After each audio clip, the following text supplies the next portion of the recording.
زین العابدین نے اسی سے استدلال قائم کر لیا، بتا یہ تیرا دادا ہے یا میرا دادا؟ یاد رکھنا جب ٹکرائی بھی جائے گی تو دلیل حسینیت پر بھی بن جائے گی۔ سازشیں لاکھ ہوتی رہیں، ہم زمانے کی سازشوں کو پہچانتے ہیں، اور بھولے بھالے لوگ کبھی کبھی دھوکے میں آ جائے۔ ارے صاحب نماز کی مخالفت، اور یہاں تک سوچی ہیں، اب فرض کیجئے مجلس ہو رہی ہے یہ اور مصائب شروع ہونے، یہاں ایک جنازہ آ جائے، کیا کریں گے آپ؟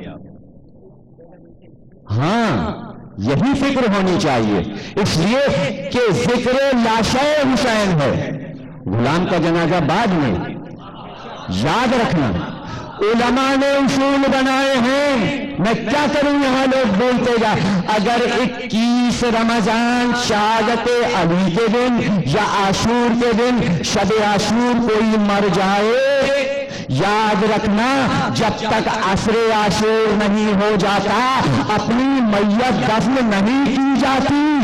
یاد رکھنا عاشور کے دن عام جنازہ نہیں اٹھایا جاتا، نہ 21 کو نہ عاشور کو۔ میں نے اسی امام باڑے میں دیکھا، 21 رمضان کی مجلس پڑھ رہا ہوں اور منبر پہ گیا ہوں مجلس پڑھنے، جنازہ آ گیا، ایک غدر بود ہو گیا، اور اس زمانے میں ایک مرحوم مولانا تھے، ان کو لوگوں نے کہا صاحب کہ نماز پہلے مجلس بعد میں۔ دیکھیں یہ دلیل بنی، نماز جنازہ نہیں، نماز پہلے مجلس بعد میں، پہلے پوری مجلس چلے اور نماز پڑھو۔ اب میں کیسے سمجھاتا کہ جب تک کہ شام نہ ہو جائے، جب تک علی کا جنازہ نہ اٹھ جائے، تابوت نہ اٹھ جائے، کسی بھی شیعہ کو اپنا جنازہ اپنے جاننے والوں کا، اپنے ورثہ کا نہیں اٹھانا چاہیے۔ اور سن لو، یہ ہے کتاب کا نام، اکبر علی پروفیسر اور ایک کالج کے پرنسپل، کتاب کا نام ہے شیعہ خواتین کی قربانیاں۔ اس میں ایک چھوٹا سا واقعہ، یوں تو بے شمار تاریخ شیعہ کے واقعات ہیں، اس میں خواتین کے کارنامے لکھے، اس میں ایک واقعہ لکھا ہے کہ ایک عورت اور اس کا ایک ہی 18 برس کا بیٹا، اور عین عاشور کے دن دوپہر کے جلوس میں اسے قتل کر دیا گیا۔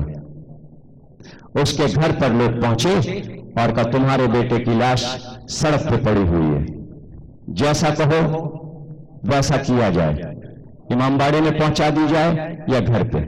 باہر نکل آئی، کہا تم ماتمدار ہو، تم کو یہ نہیں معلوم کہ ابھی میرے آقا کا لاشا پڑا ہوا، جہاں میرے بیٹے کی لاش پڑی ہے اس لاش کو چلا لینے دو، کوئی پرواہ۔ ایک لاتا بیٹا، ماں نے خبر سنی ہے بیٹے کی موت کی، اور کہتی ہے میرے آقا کا لاشا بے غسل و کفن ہے، پڑا رہنے دو میرے بیٹے کا لاشا۔ ابھی فاقہ شکنی نہیں ہوئی، ابھی شام نہیں ہوئی، ابھی شام غریبہ نہیں ہوئی۔ سن لینا آپ نے، آج 14 صدیاں گزرنے کے بعد یہ جذبے ہیں، تو اس دور میں پھر بہن کا جذبہ کیا ہوگا؟ کل آپ نے سنا تقریر کے آخری جملے کہ کیا جذبہ ہوگا زینب کا، کاش میرے سر پہ چادر ہوتی تو میں اپنے بھیا کو کفن دیتی، کاش یہ وطن ہوتا تو میں دھوم سے باہر کا جنازہ اٹھاتی، لیکن بے اختیار بیمار بھتیجے کے چہرے پر نظر گئی تو اب بھول گئی سب کچھ غم۔ بے اختیار کا سید سجاد، اپنے آپ کو سنبھالو بیٹا، چہرے کا رنگ کیوں متغیر ہو گیا؟ کافی اماں، ظالموں نے اپنے لوگوں کے جنازوں کو دفن کر دیا، لیکن میرے باہر کا جنازہ دھوپ میں پڑا اور کوئی جنازے پہ چادر نہیں۔ اس طرح روتے ہوئے اہل حرم چلے۔ اب ذرا سوچو کہ زینب کی ذمہ داریاں کیا ہیں۔ تقریر کے آخری جملے اور جو ذکر آج شروع ہو رہا ہے، اب 3-4 دن ہم یہی مصائب میں ذکر کریں گے۔ ہم کربلا کی بیویوں کا ذکر مصائب میں کر رہے ہیں، ام البنین کا ذکر ہو چکا، ام لیلا کا ذکر ہو چکا، کل ہم نے بی بی زینب کا ذکر شروع کیا ہے، آج میں بی بی سکینہ کا، معصوم شہزادی کا ذکر شروع کر رہا ہوں۔ یاد رکھنا، مظلوم بچی، بھرا دربار، ایک بار بھی زینب کا جب خطبہ ہو چکا تو یزید کا سر شرم سے چھپ گیا. زہری نامی مسخرہ آگے بڑھا اور اس نے چاہا کہ یزید کو ہنسانے کے لیے کوئی بات کہے. آگے بڑھ کر کہا اے امیر یہ بچی جو سامنے کھڑی ہے مجھ کو تمیزی میں دے دے. یہ سننا تھا. بچی لرز گئی اور زینب کے دامن سے لپٹا پھپھی اماں کیا اولاد رسول اب تمیزی میں جائے گی. ایک بار جناب زینب نے کہا ارے تیری مجا یہ نبی کی اولاد کیا تو پہچانتا نہیں میں رسول کی نواسی ہوں. بس اس نے سنا خنجر نکالا ہاتھ کاٹ کر بی بی کے قدموں میں پھینکا. تارے میں نے یہ اشارہ کیا مجھے معاف کرو مجھے معلوم نہیں تھا کہ کس گھرانے کے ہو. ارے آج بھی اگر معلوم ہو جائے کس گھرانے کا ذکر ہوتا ہے تو دنیا پہچان لے یہ زینب کا ذکر ہے حسین کی مظلوم بہن کا ذکر. ماتم حسین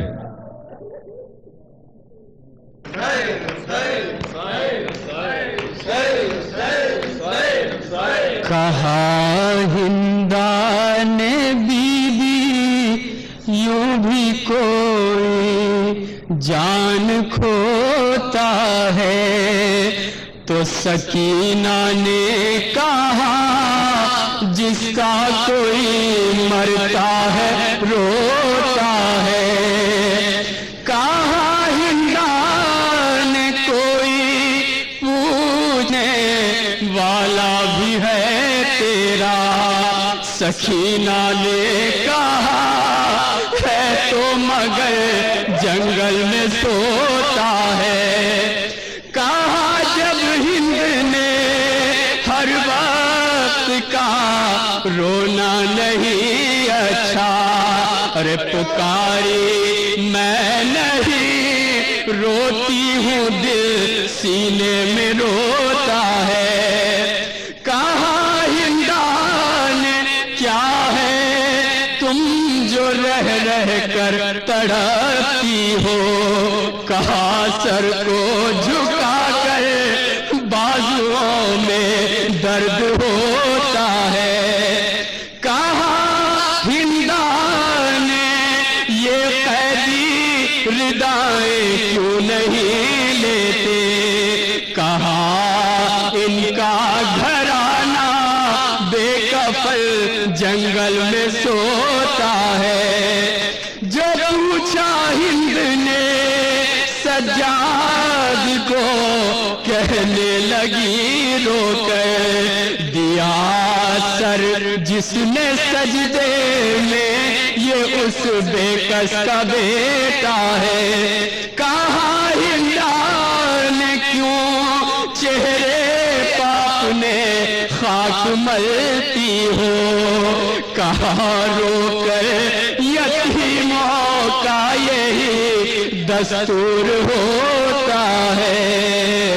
کہا ہندا نے بیوی یوں بھی کوئی جان کھوتا ہے. سیل سیل